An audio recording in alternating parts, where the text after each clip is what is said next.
Bonjour Azali Assoumani, vous êtes le président de l'Union des Comores à Paris, en visite à l'occasion demain de l'organisation du sommet One Planet par le président Emmanuel Macron.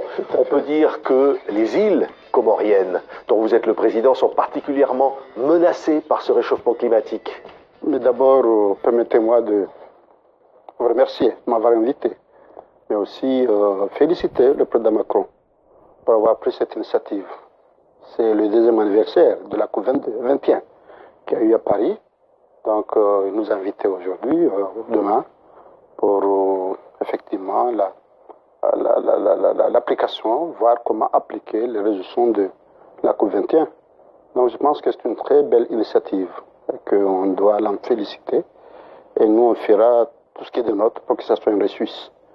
Une réussite. Bon, c'est vrai que le problème du climat, c'est un problème mondial, puisque c'est tout le monde qui est exposé à ce problème.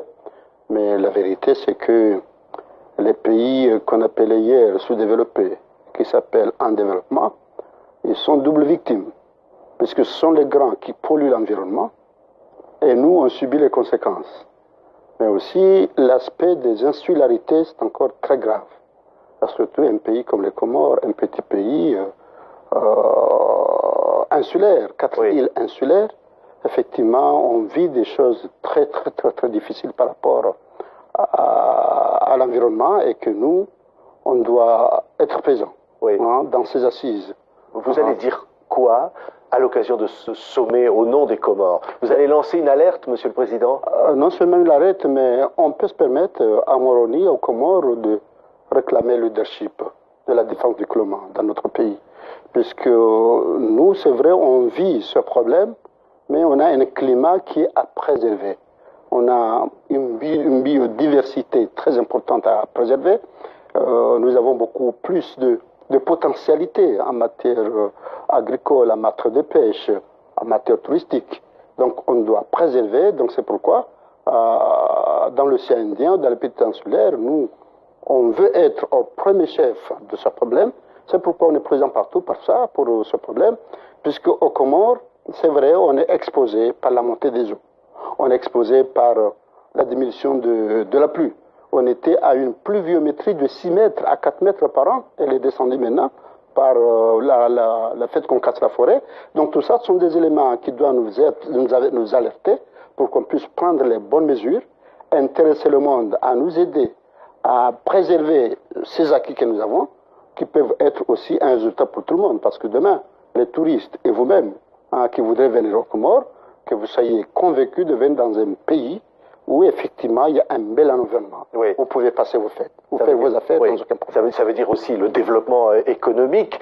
Vous faisiez allusion, 4 îles, dont Mayotte, qui est sous administration française, un département français, le 101e département français, dans lequel il y a une émigration comorienne importante de jeunes comoriens notamment qui vont à Mayotte. Quelle est la réponse que l'on peut apporter? La réponse elle est double. Il y a une réponse politique puisque l'indépendance des Comores a été acceptée par les Nations Unies, le Conseil de sécurité, dont la France est membre. Ils ont accepté que les Comores soient indépendants des 4 îles. Bon, ce qui est arrivé, c'est arrivé. Maintenant, nous avons un double défi. Le premier défi est politique. C'était nous, on ne peut pas renoncer à une île qui nous appartient, même religion, même sang, on a tous nous unis, même histoire. Et puis le droit international qui a reconnu que c'est 4 îles. Mais néanmoins, il y a une réalité, c'est que nous, on est en train de travailler, de faire en sorte que ce qu'on appelle l'immigration, parce que pour nous, c'est pas ça. Pour nous, c'est la circulation des personnes dans leur territoire. Mais c'est vrai, les jeunes Comoriens des 3 îles qui se déplacent vers Mayotte, nous, on aurait aimé dans un laps de temps pour qu'on y voie les familles. Moi, je demande à ma famille. Mon épouse a des demi-frères et demi-sœurs à Mayotte. On voudrait aller les voir. On aimerait aller voir à Mayotte, voir les familles. Mais essayer de diminuer les causes de ces déplacements, que ce soit en matière de santé, en matière d'éducation, en matière d'emploi. Parce que ces jeunes-là, effectivement, c'est vrai, la situation qu'ils vivent aux Comores fait qu'ils espèrent qu'en se déplaçant à Mayotte, ils vont trouver meilleur. Oui, ce qui n'est pas toujours le cas. C'est pas toujours le cas. C'est pourquoi nous avons ce défi de faire en sorte que ces jeunes-là, ils aient leur quotidien à Moroni. Et c'est d'ailleurs le projet qu'on a mis en place. On va construire un grand hôpital de référence internationale qui fait qu'effectivement les gens qui avaient des prétextes pour aller là-bas, soigner, ou faire soigner les enfants, ils voient cela. Et ça, comme ça, si on crée des emplois avec ces jeunes-là, ben, ces jeunes vont rester chez eux. Et là, on va aller à Mayotte parce que c'est un pays frère. Mais là, les causes, effectivement, qui font malheureusement les victimes par rapport à ces risques qu'ils prennent, on va essayer de faire en sorte de les diminuer et qu'effectivement, avec la France, on va essayer de dialoguer pour qu'on trouve une solution dans un cadre de coopération, de compréhension entre nous et la France. Et Mayotte, pourquoi pas? D'ailleurs, on a mis en place un système d'une commission mixte.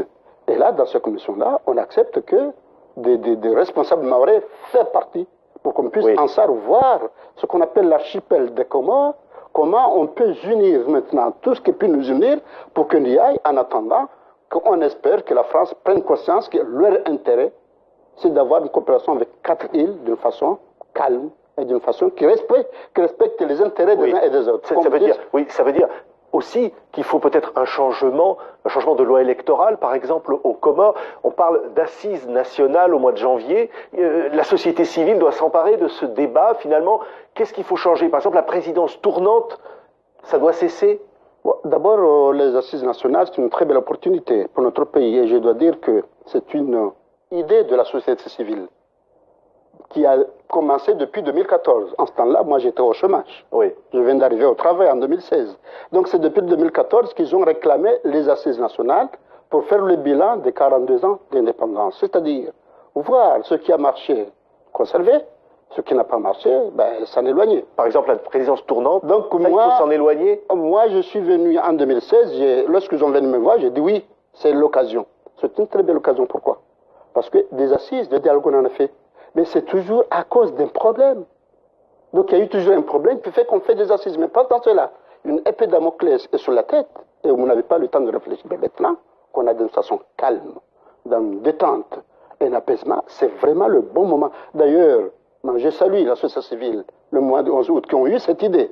Et nous, effectivement, on a accepté et là, on a mis en place un système pour aller de l'avant. Donc c'est déjà commencé. Il y a ce qu'on appelle un CEPAN, un comité de pilotage des assises nationales qui a mis en place par décret du président qui représente toutes les couches de la société pour aller s'asseoir et commencer. D'ailleurs, ils ont déjà commencé le travail parce qu'il y a une mobilisation, une sensibilisation, ce qu'ils appellent une consultation citoyenne.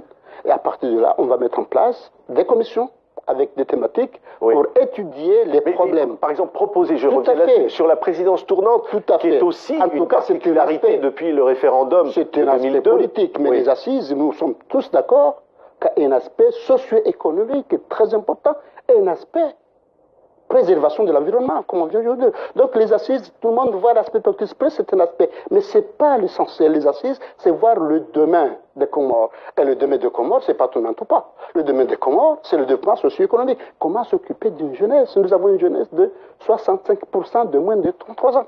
Ces jeunesses-là, si on ne la forme pas, si on ne l'occupe pas, ce sera les rapaces qui vont s'en approprier pour arriver aux extrémistes qu'on est en train de vivre par tout le monde. C'est-à-dire, par exemple, une menace islamiste. Pourquoi pas, justement, c'est pourquoi ces jeunes-là, on doit les occuper, on doit les former, parce que nous avons de la chance. Aux Comores, pour nous, l'islam, c'est la lumière. On a un islam tolérant, un islam qui date de milliers d'années. Moi, j'étais jeune, mais avec la catholique, on était ensemble. Et jusqu'à là, mais la menace extrémisme qui dépasse toutes les frontières, on doit se préparer pour nous prémunir de ça. Et là, la solution, effectivement, les assises, ils étudient le domaine d'ailleurs, les jeunes, ça sont appropriés des assises-là. Donc l'aspect politique, effectivement, c'est un aspect qui va être abordé. Est-ce qu'on garde la tournante ou pas? Mais l'aspect le plus important, c'est comment, à partir de ces assises-là, définir le vecteur de lancement devant le pays, ce que nous, on a déclaré l'émergence. C'est-à-dire, on veut que le commerce soit émergent d'ici 2030. Donc, les assises, c'est une très belle occasion. C'est presque un laboratoire pour essayer de définir les modalités qui font en sorte qu'on va être au rendez-vous en 2030. Donc, l'aspect de la tournante, c'est un aspect qu'on appelle les instruments statiques, politiques. Effectivement, une thématique qui va étudier ce problème-là, mais il y a beaucoup de thématiques qui vont être étudiées. Effectivement, cet aspect-là, il sera abordé. Maintenant, moi, j'attends les recommandations de l'ACIS, et là, je vais voir comment les appliquer. Monsieur le Président, l'actualité du monde, vous y faisiez référence à l'instant, vous inquiète. On a eu, par exemple, la reconnaissance de Jérusalem comme capitale par les États-Unis, comme capitale d'Israël. Ça vous inquiète, cette situation-là? C'est très inquiétant parce que Ça, c'est un élément. Mais le problème fondamental, c'est ce problème israélo-palestinien. Je pense que le moment est venu à ce qu'on trouve une solution. Puisque tout le monde est d'accord qu'il faut deux États qui sont ensemble dans la paix et la sécurité, pourquoi il n'y en a pas? Pourquoi allumer? Parce que là, on allume le feu. Nous, on a besoin d'éteindre le feu, il y en a qui allument. C'est-à-dire, on est dans un président problème. Trump, en l'occurrence, et M. Netanyahou. S'engage vous qui vous le dit. C'est la question que je vous pose. Bon, en tout cas, cette décision, pour nous, c'est une catastrophe. Ce n'est pas le moment. C'est-à-dire, lorsque le droit international a reconnu l'État palestinien comme capitale Jérusalem-Est, ce n'est pas le moment de défier le droit international. C'est le moment de s'asseoir pour essayer d'aller dans ce sens, comme le fait le président Macron, à qui on remercie beaucoup, et tous les présidents français, pour essayer de trouver une solution au conflit israélo-palestinien dans deux États indépendants qui vivent ensemble. Mais à partir de là, effectivement, le droit international doit être respecté et ensemble, on verra les nouvelles modalités qui font que ces deux États peuvent vivre dans la paix et la sécurité. Oui, Monsieur le Président, un mot, vous parliez du président Macron. Il y a des centaines de milliers de Comoriens qui vivent en France. C'est presque la moitié, l'équivalent de la moitié de la population des Comores. La relation avec la France aujourd'hui, elle est comment, Monsieur le Président? C'est une très belle relation, mais néanmoins, il y a ce qu'on appelle ce contentieux que le président Mitterrand a défini, le contentieux désagréable, le contentieux désagréable, le problème de Mayotte. Oui. Mais néanmoins, depuis l'indépendance comore, malgré que la France a gardé sous administration Mayotte, on a une ambassade ici. Et la France, l'ambassade d'abord, c'est-à-dire nous avons des relations. Mais c'est vrai, bon, c'est un peu en dents de scie, de temps à autre. Il va falloir qu'on fasse en sorte que ça aille dans le bon sens, parce qu'on venait de le dire. Nous avons une diaspora ici qui est presque à la moitié de la population des Comores. Donc pour nous, j'appelle ça une relation obligée, ou une relation d'amour entre nous et la France. Parce que vous avez la moitié de la population comorienne ici. Mais là, vous êtes obligé de vous entendre. Donc ce problème de Mayotte ne doit pas, au contraire, on doit faire en sorte qu'il trouve une solution paisible avec cela, parce que c'est une diaspora qu'on a beaucoup de respect, parce qu'elle contribue énormément au développement des Comores. Et il a des transferts d'argent qui sont très importants. Donc là, c'est une diaspora que nous, les Comoriens, on respecte beaucoup. Donc le fait qu'ils soient ici en paix, en sécurité, en s'intégrant avec les Français, pour nous, c'est un honneur pour nous. C'est un grand plaisir. Et c'est pourquoi, effectivement, on voudrait, avec le président Macron, qu'on trouve une solution à ce problème de Mayotte, pour qu'effectivement, la France et les Comores, on redevient avec des relations géostratégiques ou stratégiquement qui vont aller dans le sens qu'ont dit les autres, gagnant-gagnant entre la France et le Comores. Nous, très sincèrement, pour préserver les intérêts de la France et de la région, pourquoi pas, mais à condition qu'effectivement, nous, on en gagne quelque chose. On est preneur de ce côté-là. Et là, très sincèrement, on est très satisfait, on est content parce qu'il y a un très bel contact avec le président Macron et son équipe. Le ministre des Affaires étrangères aussi, ils ont des bons contacts. Il y a une commission mixte qui va être à Moroni à partir de la semaine prochaine, la semaine qui vient, pour essayer de discuter comment on va repenser les relations de façon à ce que ce soit des relations bénéfiques pour l'intérêt des deux pays, mais surtout en essayant de trouver un problème à ce contentieux désagréable. Merci, Monsieur le Président. Vous parliez de cette diaspora, représentée aussi par des chanteurs. On pensait à Imani, on pensait à Soprano, qui représente. Vous avez eu l'occasion d'applaudir. Ah, tout à fait. Hier, j'étais, c'est des garçons, enfin une fille, un garçon qui font honneur à Comores. Et très sincèrement, on a besoin de les appuyer pour que ce soit un bel exemple aux jeunes Comoriens, qu'ils sachent qu'effectivement, il y a beaucoup de façons de réussir dans la vie. Et un garçon comme Soprano, comme la fille, eh bien, effectivement, ils sont des vrais ambassadeurs des Comores, par leur comportement, par le fait qu'à partir d'eux, on connaît des Comores qu'on a toujours connu n'importe comment. Maintenant, c'est un pays qui force un peu le respect, et le respect de tout le monde. Merci beaucoup, Monsieur le Président Assou.